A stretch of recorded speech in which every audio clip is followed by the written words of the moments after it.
What do you get when you take John Wick, Snakes on a Plane, and Bullet Train, mash them together? That's right, you get something a little insane, action-filled, with a dash of plot holes. My name is Kyle. Thank you for jumping in to Movie Tactics today, where we not only review the characters, the story, the plot of movies, but also what makes movies memorable. The action sequences, the props, the weapons, the vehicles, the firearms, things that you go and look at and say, wow, why did they do that? This is cheesy. That really worked really neat. They must put a lot of work into this. I can't believe they did that. All those questions make a movie memorable. And on today's Movie Tactics review, we're going to dive right into Fight or Flight. Josh Hartnett returns to the big screen. He took a break. He's been in a few films since, but now he is with us, where he's doing a lot of his own stunts. And I watched some interviews on him talking about this, and he was real excited because it's only like the second or third opportunity he's had to really do his own stunts. And it really shows that he really put some effort and some thought into what he wanted to do, how he wanted to look on camera, and how he wanted to portray this character. Now, this is a spoiler-free review, but the premise of the movie really is that a mercenary takes on the job of tracking down a target on a plane, but must protect her when they're surrounded by people trying to kill both of them. The entire plane is filled with assassins, all right? They're all after the ghost, as you've seen in the trailer. Now, Josh Hartnett is brought in onto the plane to track that ghost down. Now, this premise might sound kind of similar. It's a mash of Bullet Train and Snakes on a Plane, and there's some action and choreography that meets kind of what John Wick was going for. However, this movie is a little bit different. It's kind of on its own pedestal, as it were, up there, because this movie, although the choreography is fantastic, the story has some little bit to be desired, I would say, for what it is. It's been told time and time and again, but they brought some new spins to it, where in fact I was enjoying the entire movie. There is more dark comedy, more humor added to this movie than I thought there would be. It kind of shows that they kind of focused on the characters and the messaging and talking about some of the story that they wrote for this movie, trying to get the same feeling you got when you watched Bullet Train. Follow the story. My point is, that door is closing.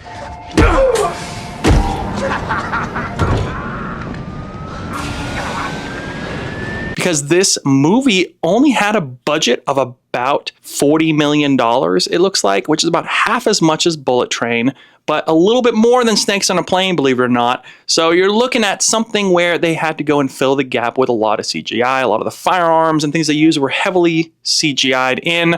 A lot of the action sequences and the blood, all that wasn't really just props and fake blood. A lot of it was CGI, so they tried to kind of incorporate cost-cutting measures, I'm sure, into this movie to see if it sticks.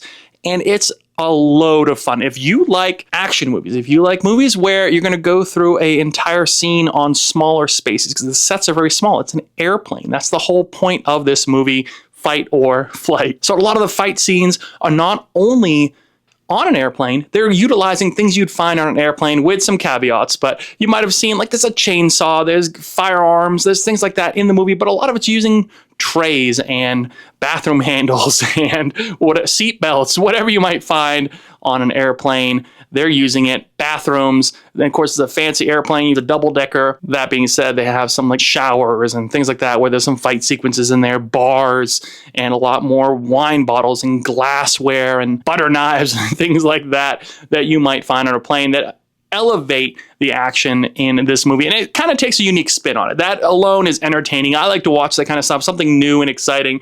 And it, like, for example, the weapons, there's a handgun on board, right? You see it's like a Glock 17.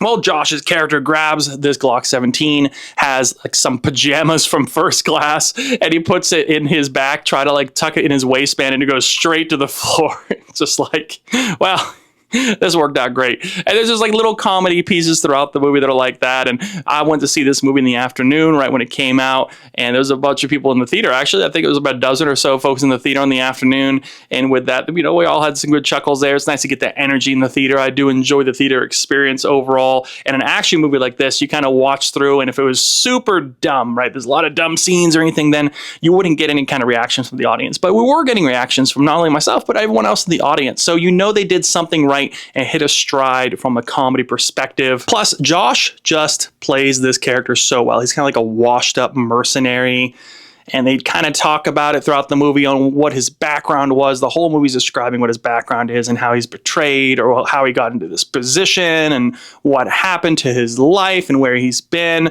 and then the people he's working with. But the scenes in this movie are only shot in several different locations.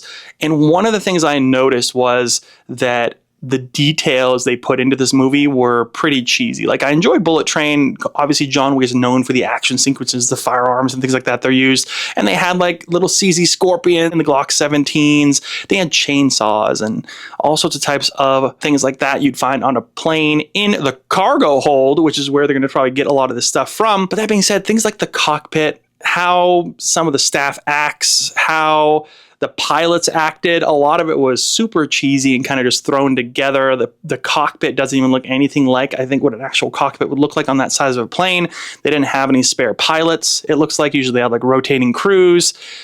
It just seemed kind of cheesy from what I've even seen from the trailer. And then when I actually saw the movie, there's some things there with some plot holes there. And then towards the third act of this movie, I feel like they were saying, you know what, let's go, what do you guys think? Let's do A, B, C, or D. What's your favorite ending for this movie? Let's pick one. And the guy just goes, director's like, yep.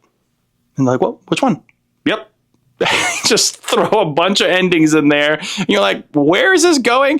But that's kind of where the story is. It's a loose, fun type of movie. And again, that budget is right there, being kind of a little bit lower than I would think for this type of a blockbuster type movie. They're trying to strive for like beginning of summer blockbuster season. But Josh is really the star of this movie, and really him bringing that character to life was just a lot of fun. And we've seen it before in movies like this, kind of like the heists and assassin type movies. And like I said, I keep coming back to Bullet Train, Snakes on a Plane. That's kind of what it's kind of like Bullet Plane. It's really what we're aiming for, I think, for the vibe of this movie. So if you like those movies, you will probably enjoy this movie quite a bit. There was some shaky cam in this movie, not a ton, but enough to be like, oh, it's noticeable, right? I feel like shaky cam type movies are really popular for about 5 minutes there a few years back. And now sometimes you bring it up. If it's done well, then you can let it pass. It's enjoyable. It's another part of the action sequences. But if it's done kind of cheesy, you kind of get a little bit of ick from it, you know? But I think this one did okay. I'm going to leave it kind of at that. It was okay for some of the shaky cam. If you mix shaky cam with CGI, though, you're going to get some blurriness going there, some things that kind of take you out from the overall feeling of the movie. And I might be just nitpicking on that, but you have to do shaky cam in a certain way and at a certain time to make it work. Also, the secret agency in this movie is mentioned a bunch of times throughout the entire movie. And it was kind of odd because it took you out of the movie when they're talking about this plane and some of the details on flying the plane and what's happening and why are no other countries or FAA or anything tracking this plane and seeing that there's an issue. That was kind of a little bit of a plot hole there, I think, that they're like, oh, a bunch of assassins are on here. Everyone's been cleared. No one's been flagged or anything going on in boarding this plane. But here we are, you know, it's just, like I said, it's a Bullet Train type of vibe. Snakes on a plane. It's just for entertainment, really. There's a psychological tension aspect to this movie with a lot of the main characters where they're trying to overcome something bad in their past. And it kind of brings out in a more emotional way on why they're there, what they're doing, and what they need to do next to continue on with their own personal mission in life. And that kind of added to the pace. There wasn't really a dull moment or anything like that, where a lot of times you might have that 30-minute dull part where you might be like, oh, I'm going to go to the bathroom, I'm going to go get some more popcorn, whatever it is.